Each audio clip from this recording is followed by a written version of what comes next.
serving as their historian, collecting the stories of the Marines and Corpsmen of his battalion known as the Walking Dead. Without further ado, I'd like to introduce Mr. Fink. Thank you so much. Thank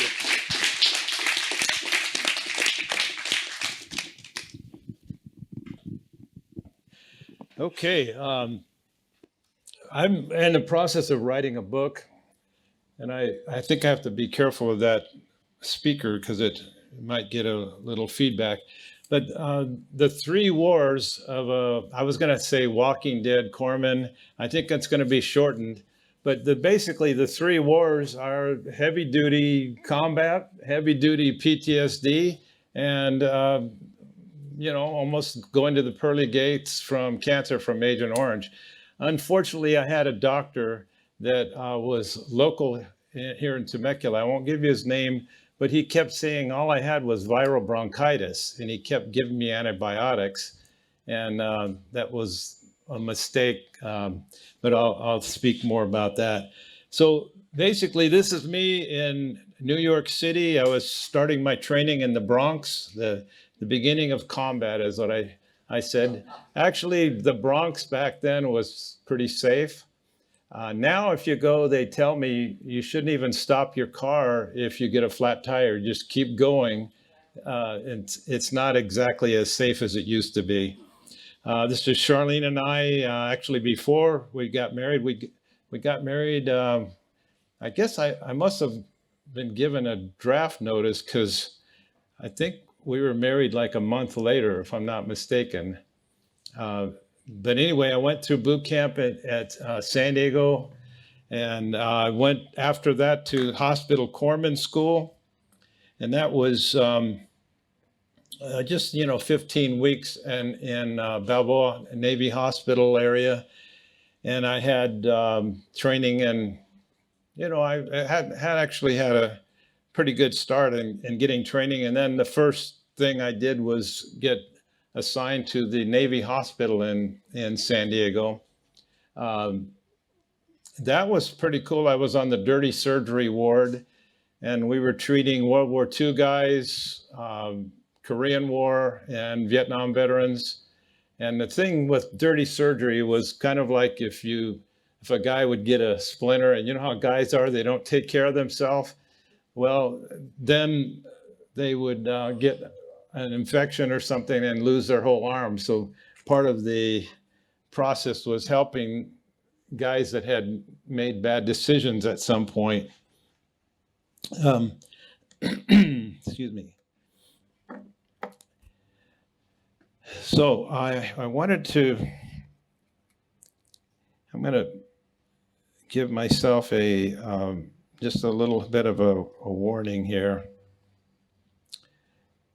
And I'm looking for somebody back there. Oh, Charlene, you've got a watch. Start waving when I'm getting close to get done, so I don't mess up.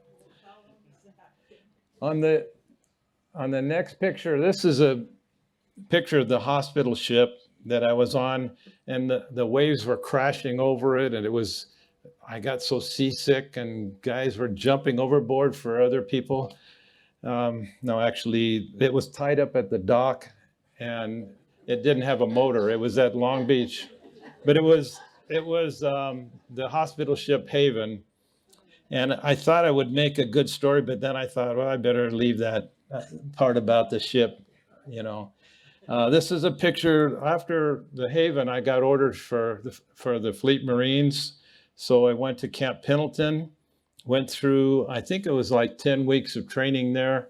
The Marine Corps training for corpsmen, doctors, lawyers, chaplains, and nurses. They all come from the Navy.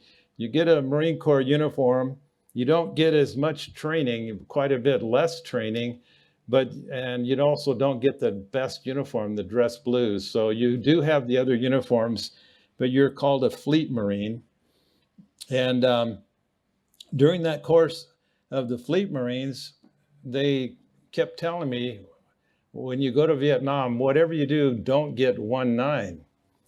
And at that point, I didn't even know what the 1 mint or the 9 mint. So I said, okay, I won't get 1-9. You know, what does that even mean? It took me a while to get the picture of where I was going.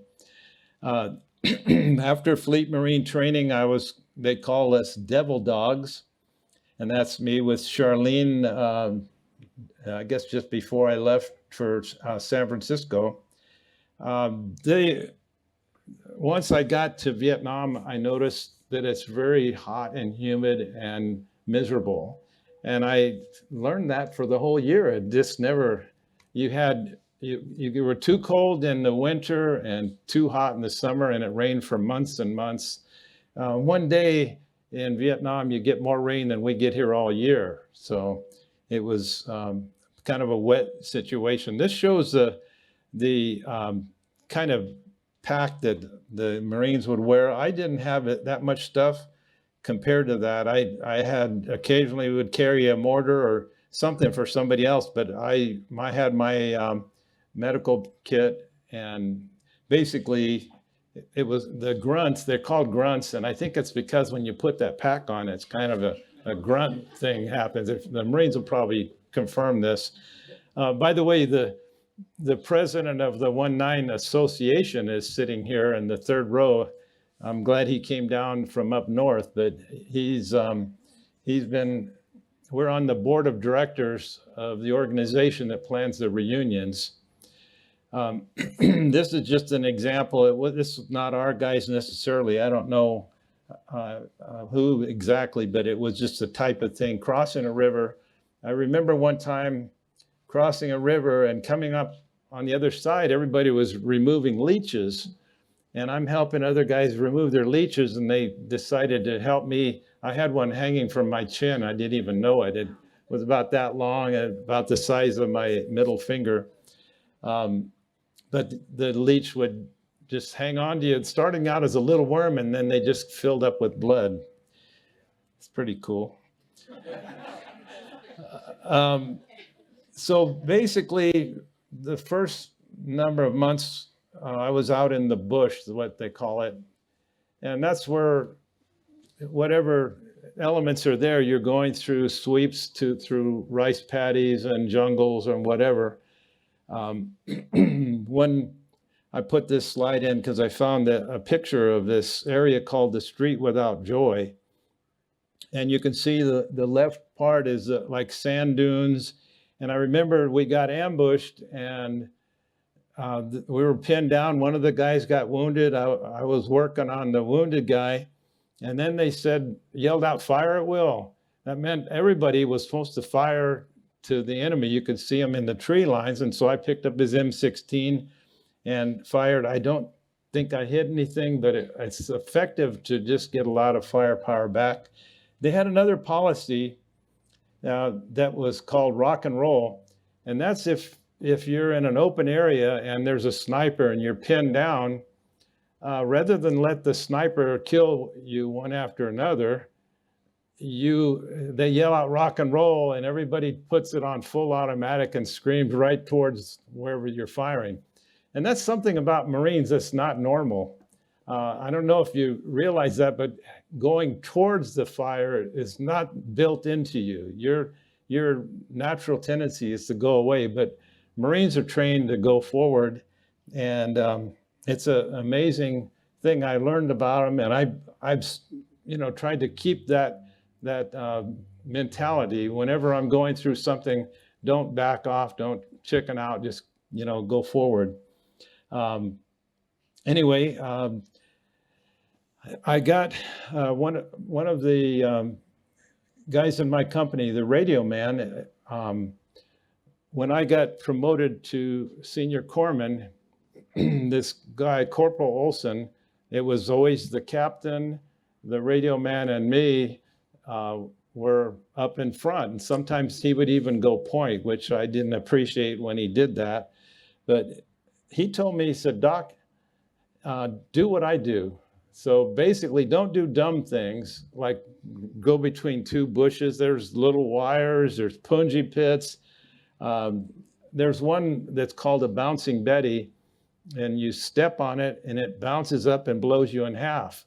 So he said, "Doc, where I put my feet, you know, you kind of do that. So literally, he had been there already for a year, and it was important to have somebody tell me, don't do dumb things. And I'm glad he did that. He probably saved my life. But I think it's a life lesson. If you find somebody that's a little new to things and needs some help, that's where being an old geezer helps. You can really help them out. I know that after all these years, I've learned a few things. So it's good to be able to find somebody else that needs some help and to help them along. When guys got wounded, the main thing is you had to try to get them on a chopper. And the statistics showed that if you could get a guy on a chopper in that first time after he's wounded, he had a 90 to 95% chance of making it. I thought that was pretty amazing. We didn't even know that at the time, but you'd put a guy on the medevac chopper and you would never hear what happened, or most of the time we didn't know what happened with the guy. This is a little joke. Did you hear about that cruise ship that got stranded for 5 days? And they're saying, yeah, it must have been tough. It is so miserable out in the bush, and the food is so great. You know, those canned things that were left over from World War II. Cans, they called, some of them were called mystery meat. The guys hated ham and limas. They called them ham and something else. I can't say it right here. But the thing is, ham and limas were pretty good if you scraped the ugly grease off the top and put some crackers and some hot sauce. And so whenever you had some bartering that would go on at mealtime, that they hate their ham and limas, I'd say, well, I need a can of peaches too. You know, so I would give them a can of something else and get ham and limas and a can of peaches. So I really lucked out. And I was able to trade cigarettes because I didn't smoke at that time. After, let me go back one here. This Con Thien was the next major stop. It was right on the DMZ. And the photo on the left is one of the guys from 19. And all of the reporters from Life, Newsweek, and Time Magazine were there on the hill with us. So a lot of those covers came out when our battalion was right there. So the one on the right shows, on the Time Magazine, shows the position that you got to get when there's incoming. And that happened a lot. This is a photo that it's actually me on the left with the helmet, and that was my bunker. We were on Con Thien on the DMZ, and we were taking shelling at the moment, and I looked up and I see this reporter standing up, and I thought, what an idiot, you know? And then later I was reading the paper and I thought, the guy's a genius. Look at that, you know? I was so thankful, because how many guys get a picture while you're in combat? Very few. So I was very lucky with that. On this hill, we had one day that was the record in the Marine Corps. The most incoming shelling on a small hill of a single day was 1,200 rounds. And that's our record in the 1st Battalion 9th Marines. Also, the 1st Battalion 9th Marines had the most killed in action of any Marine unit, and I think that another one was the longest sustained combat of any Marine unit in the history of the Marine Corps. After I kept getting promoted because a corpsman would get killed, so the reason I'm in this bunker here was the 1st platoon corpsman was killed, and so I wound up replacing him at Dong Ha. And then shortly after that was when the command bunker took a direct hit, and that's when I got promoted to senior corpsman.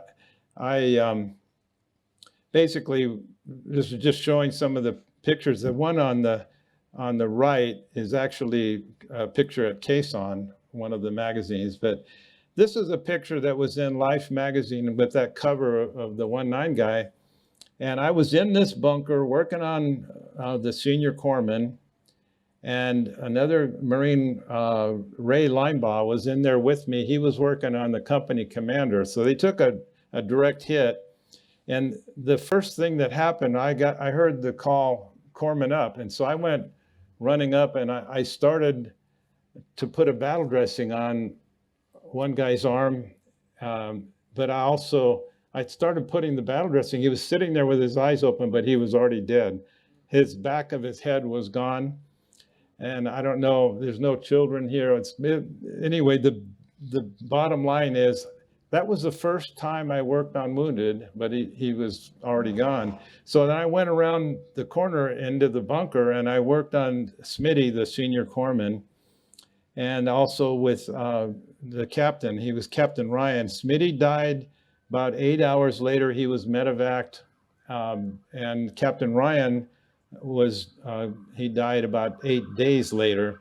But the guys in this picture, like my gunnery sergeant, Gunny DeHont, is holding his Smitty's feet, and then Staff Sergeant Woodard is holding his shoe or his foot right there, and they put him on the stretcher. There's a whole bunch of pictures in this book right up here that gives you a more of a complete picture of that day.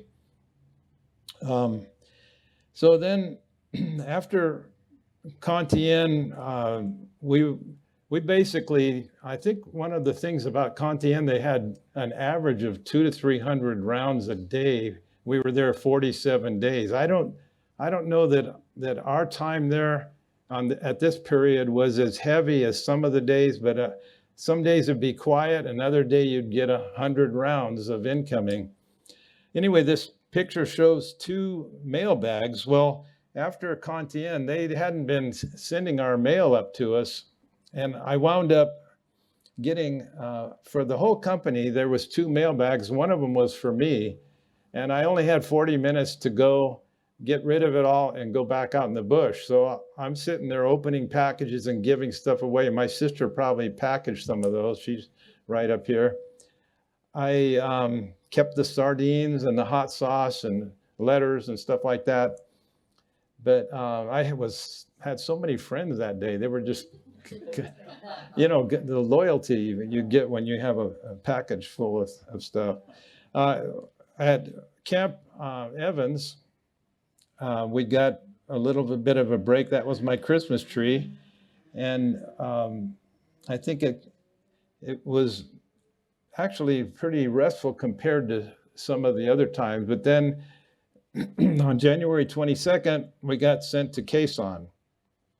And that was another thing of 77 days. And I think the average there, we had 360 rounds a day of incoming, ground attacks at night.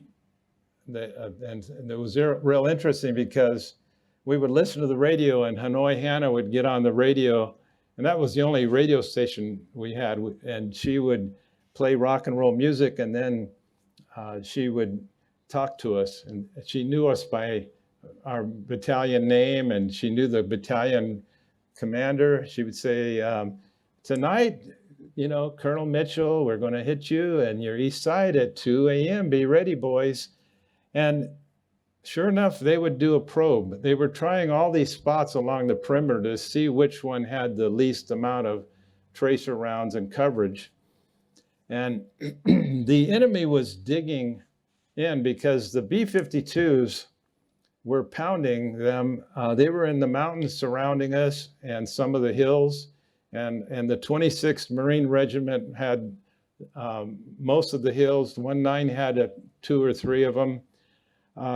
The B-52s, every 90 minutes, around the clock, every 90 minutes means that you're having 3 planes drop hundreds of bombs.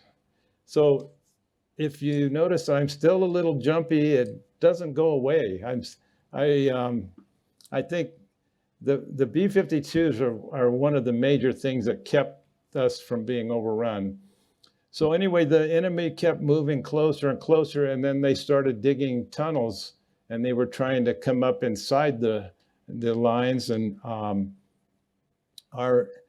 our intelligence found out afterwards that there was miles of tunnels around and underneath us. So they kept moving closer and closer to avoid the B-52s. One of the hills, I'll just show you the picture. This is the Khe Sanh base. So this airstrip ran east to west. This is actually a picture before the siege started. But when the siege did start, they would come in from the left and land and then turn around and take back off the same way they came in. They would unload in that big spot at the end of the runway. 19 was positioned off the far right. You can't see their area. It was called the rock quarry. But the area of the airstrip started looking like a junkyard with all the planes that were getting hit, and they would just push the debris to the side, helicopters and planes. And it became so unsafe that they wouldn't even stop. They would slow down, turn around at the end, kick off a huge pallet. And if you were going with them, you had to run to jump onto the plane.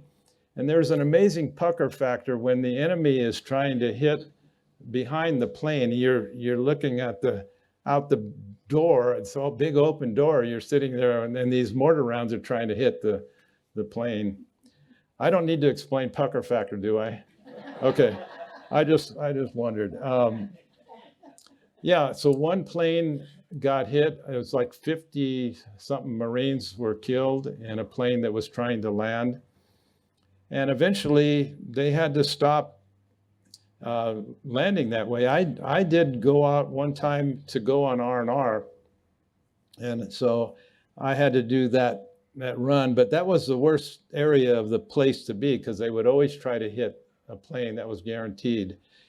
Any medevacs and whatever they did that would also be a prime target. But the 26th Marines, three battalions of the regiment, was positioned there. The artillery was constant. We were shelling. We were getting help from the Rockpile, Camp Evans, Camp Carroll, and even some Navy ships were pounding up into that area. We were at the very top of Vietnam, where the DMZ was, not the top of Vietnam, but the top of South Vietnam. And anyway, there's a little picture of the B-52. It said every 90 minutes, and then it was 84 500-pound bombs times 3. And literally, if you're in your bunker, you are bouncing even if it's 5 miles away. And I think at one point they came to less than a mile away because the enemy kept moving closer and closer, which they had a rule. Originally, it was 5 miles away, but they let them come closer because of the way they were infiltrating. This is a picture of me digging my bunker, and a lot of time just, filling up sandbags. And if you look back down behind me, there was another bunker that took a direct hit. The guy wasn't in it. He was our forward observer. He wasn't in the bunker, but then he didn't have a bunker. So he said, "Can I use some of your sandbags?" So we wound up making mine into a duplex. He had a little separate condo area there. And the parachutes were bringing our supplies. When it got to where the planes couldn't land at all, they would bring in, they would drop parachutes full of pallets of stuff.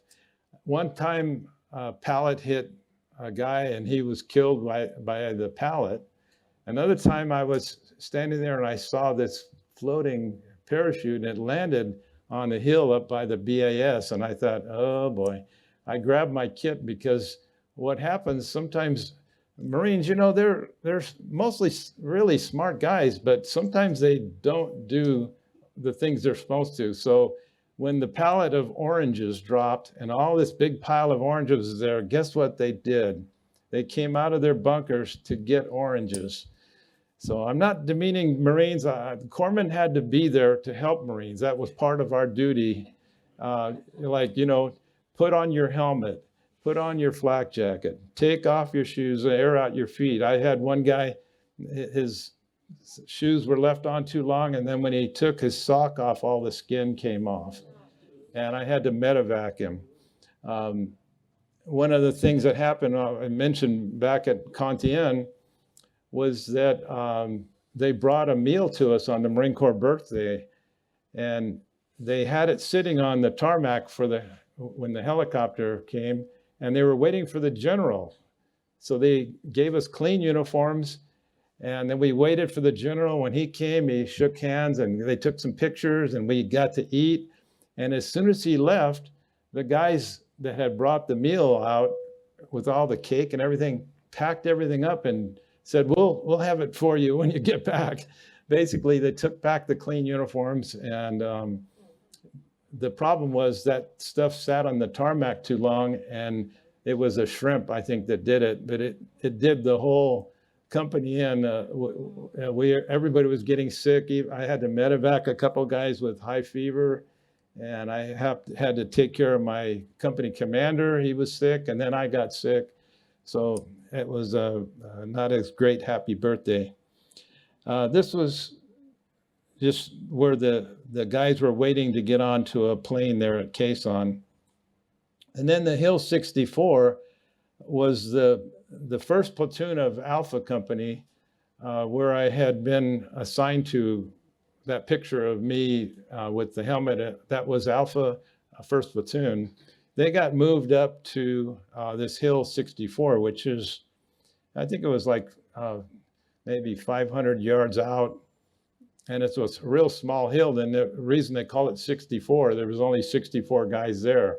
They didn't want to give it the hill elevation to give away the location. But anyway, they got overrun, and 28 guys were killed in that first platoon. That's the list of them. And they left behind 150 enemy bodies. And that was my worst day, because I had to go up with the command group and a modified platoon to go retake the hill.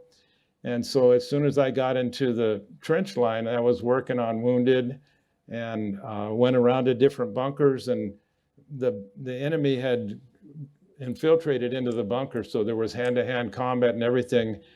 And there was 150 bodies. So we were having to crawl on the bodies of our guys and theirs mixed together. This picture I took, and they were digging out a Marine right after the battle. And I had to go down inside and see what I could do for him. He was already pretty far gone. I didn't even know if he made it, but he looked like he was pretty much almost gone. So that they did bring a NBA prisoner.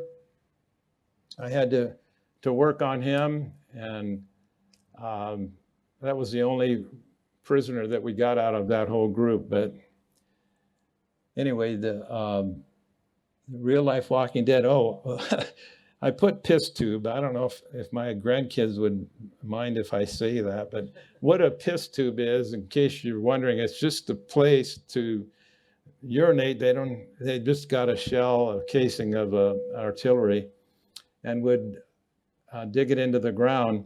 Well, I was up by the BAS, and I heard boom, boom, they fired 2 mortar rounds at me. And, when you're standing there with everything exposed, it's not a good thing. And I was kind of dumb that day. I was acting like a Marine or something. I didn't have a helmet or a flak jacket. So I turned and I went running back towards the BAS. And I hope there's no Marines that are going to pound me after this, because I'm only making jokes because I really respect the Marines, and I doubly honor them for everything I learned.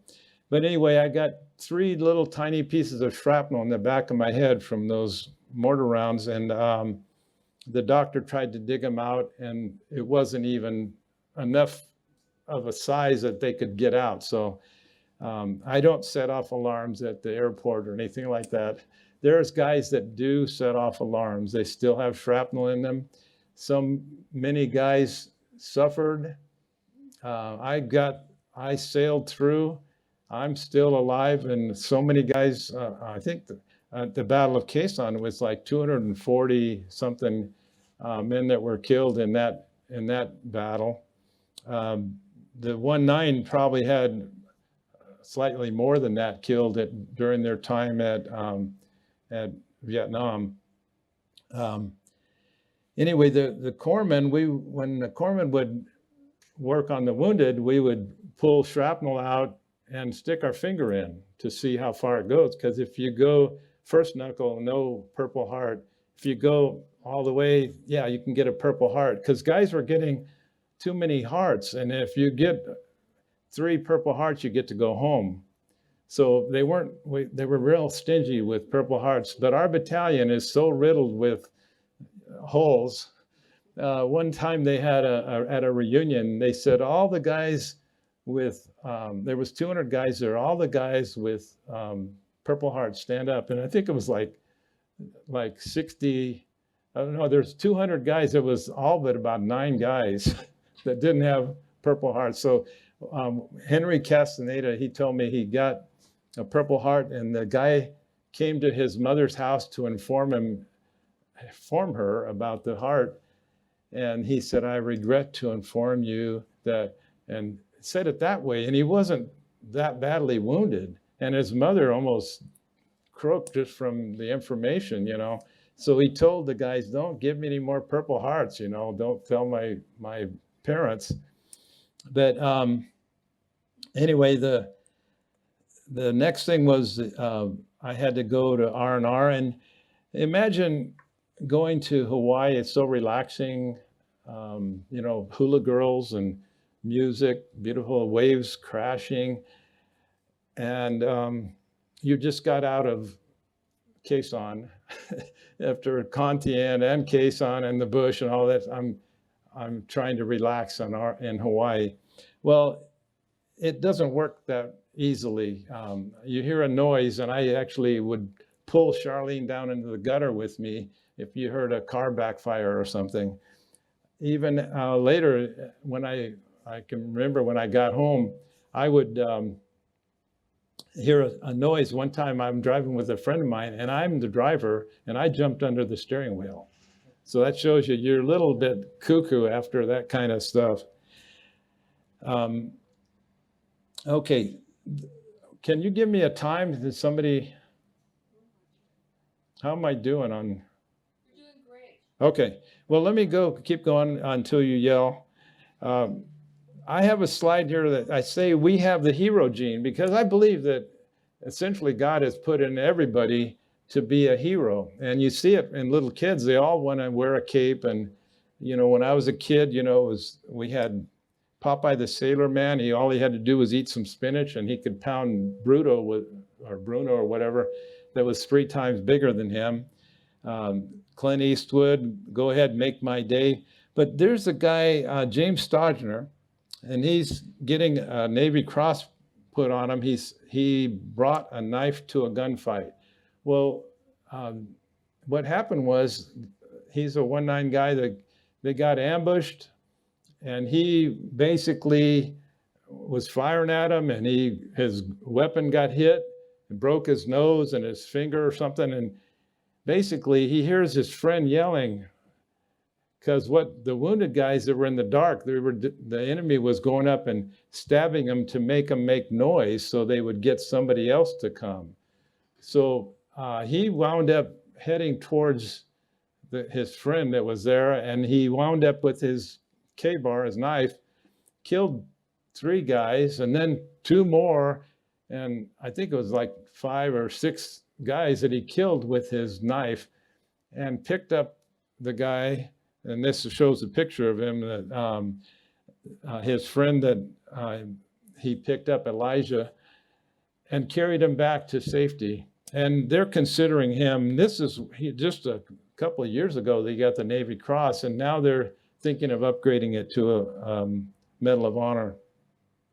Another guy, this is a Jordan Herder, And he was a 1-9 guy in, I guess it was the Iraq War, Ramadan.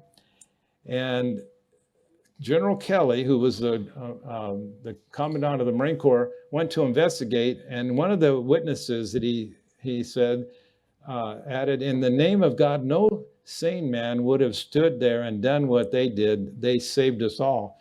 They stood their ground when a big dump truck loaded with explosives was heading right at them. They just sat there and kept firing these two Marines. Basically, he was 1-9 a Lance Corporal. But anyway, the truck exploded. The engine was blown 1,000, I think it was, no, it was blown 100 yards away. And so this big explosion would have hit the barracks, but these guys stopped it.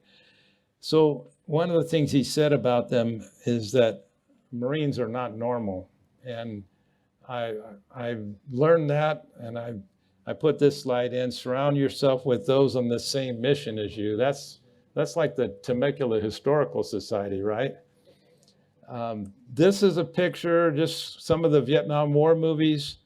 The one that I can relate to the most was Platoon.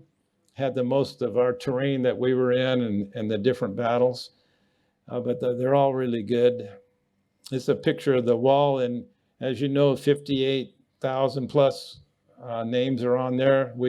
Whenever we go to the DC for our reunions, we stop there. This is leaving Vietnam the day I left at Da Nang. And it's like when the first corpsman was killed and then the second corpsman was killed, I thought to myself, I'm going to be killed. So I accepted that thought. And it's weird because through the whole year, I didn't worry about being killed because I knew I was going to get killed. And it wasn't until the last day I'm sitting there on the plane that's leaving Da Nang, and that's a fairly safe place. They don't get much incoming, And I'm gripping the plane handle, or the seat handles, and I was so shocked I didn't get killed, What is the deal? Well, anyway, PTSD. I told you about how I was driving. I slept with one eye open because at Khe Sanh they said don't go to sleep. And so I laid there with one eye open with my 45, and at least I must have gotten sleep somehow, but I don't remember. It seemed like we were told not to go to sleep. PTSD, I went to anger management groups, and it's a really brilliant idea to put 10 angry guys in the same room. I don't know who came up with that idea. And sometimes they would put 5 Marines and 5 Army guys together. What do you think is going to happen? It's anger management on display, something. I have interesting stories about that. I finally found some medications they gave me to help me go to sleep, because that was where the worst time I had. When I was right about to go to sleep, I would have an incident. One time, to give you an example of PTSD, I had a job up in Pasadena at JPL, and I went up to my boss, who was Vietnamese, and I said, I think I killed your father. And I got fired, and that was like a 3-year contract. It was a beautiful job that I had. I did their accounts receivable, and I did a little work on the space station and on the shuttle. But I didn't go on the shuttle, actually. I just was on the ground. Okay, just so you know, I want to make sure. The psychologist said, yeah, that's called self-sabotage. And PTSD, Charlene will tell you how many times I was sleeping and I would be choking her. She would have to, Rod, it's me, it's me. It's a real thing, and I don't recommend PTSD, and you got to be able to talk about it. I didn't talk about my Vietnam thing for 20 years. The thing we got at the airport was not a pleasant departure, so I just basically shut it off. I didn't talk about it. Then I got the cancer from Agent Orange, and I told you about the doctor that gave me that. I had 5 months of chemo in La Jolla. Almost died from the first treatment. And they said, good thing you came in. When I did go down the emergency room, they said you had about a week to live. But they flew us up to Seattle. Charlene and I were in an apartment up there for the bone marrow transplant. That was 3 months. And that's a whole another story. I won't skip it. This is a great picture of me. It shows how excited I was to get all this attention, you know, from doctors, nurses, everybody trying every sample they could get from you. They harvested my stem cells, and then they gave me a massive chemo that would kill me. And just before I died, they give me back the stem cells. So it's a beautiful procedure. And those are ones that you actually pray that you will die, and you don't. And in my case, I didn't get to, so I'm glad I didn't. But there's a little sign there of the frog. It says, never give up. This is a picture of us after 5 years in remission. By the way, after a month, no, let's see, 1 year after I was home, I was so sick I couldn't walk upstairs, so I had a hospital bed downstairs. But a year later, I got some vaccinations back again, and I got chickenpox from the vaccination. And I almost died from that. I was down there in La Jolla intensive care. So being close to death is, I'm kind of used to it. I'm hoping that I don't have any more incidents, except for the final one, which I'll be ready for that one. Veterans leave a war, but war never leaves a veteran. And that's true. And you can see some of the things when guys are coming back to see their families. Have you seen some of those on YouTube or whatever? The joy of a person getting their loved one back from combat or whatever, but it's always good to support veterans. We do need them. This is my welcome home parade. It says was 57 years later. That was with Mayor Stu. I got to ride in his Model A. That was really cool. And then we have a mayor. I don't know if you realize this, but she's a Marine. Her husband's a Marine. She joined the Marines when she was 18 and was doing embassy duty and would help when presidential visits and stuff like that. And then after Marine Corps, she was a motorcycle cop in the Bronx. And now she's our mayor. So I think she's probably a good one to have around. She has a sign behind her that says, heroes don't wear capes, they wear dog tags.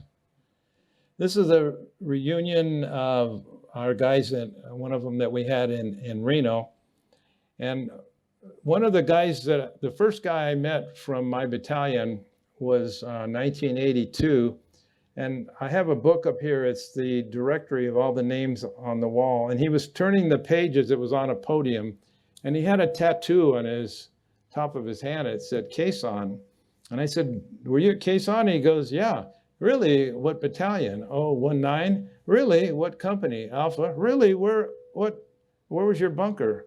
Oh, well, it was the command bunker, and then we were about 20 yards away. So here was two guys from my battalion. The only reason I connected was to see his tattoo on his wrist. So that I found out about the reunion. So then my first reunion I went to in San Diego, and there was a bunch of World War II guys from 19. And I have a picture of those guys and the time we had with them. Basically, there's a movie, if you get a chance to see the movie Fury. It's a tank movie, World War II. Brad Pitt is a tank commander. They were in different fights with the Germans. This one battle, the three American Sherman tanks are fighting a single German tank. They would fire at it, and the shells were bouncing off and stuff, so they were getting wiped out. Two tanks were gone, So this tank with Brad Pitt managed to get around in back of them and shoot it from behind, and they blew it up. And then afterwards, they're sitting there, and they were, kind of all after the battle. They're just trying to calm down.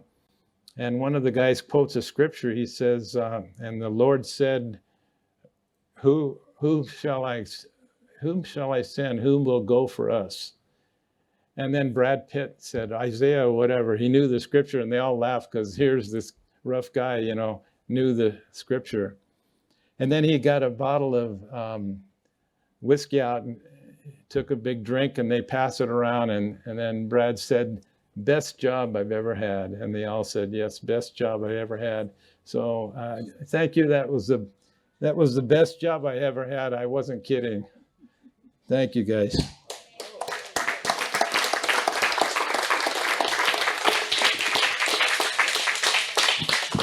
All right, questions? Yeah, if you have a question,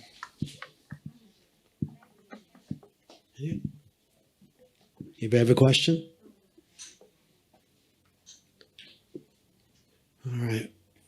who Well- wants to volunteer to go to save Iran? Anybody? In spite of the fact, it's not like I appreciate war when it's done for what we have to do. And I don't appreciate having my own grandson or my own son go, but it's one of those things where we have to, how did we get here? How do we have freedom? We had to have a fight against Hitler and the Japanese in World War II. And, Korea, I guess, and Vietnam, I guess, we kind of didn't do as well in Vietnam.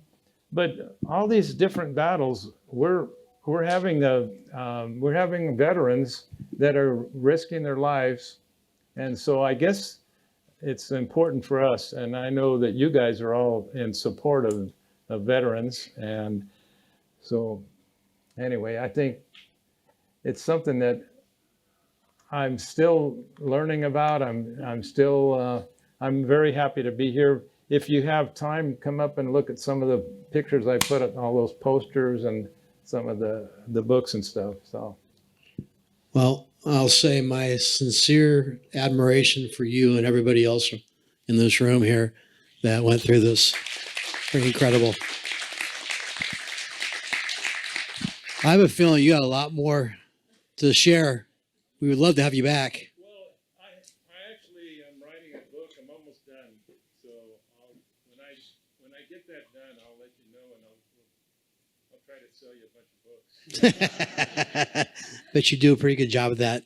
So, well, thank you so much. What an incredible presentation.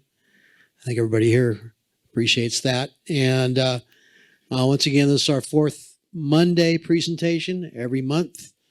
And next month, as Rebecca mentioned, we're going to have another unique presentation from the Pechanga. Let's see. Want to give a shout out to John Hess, who's our videographer.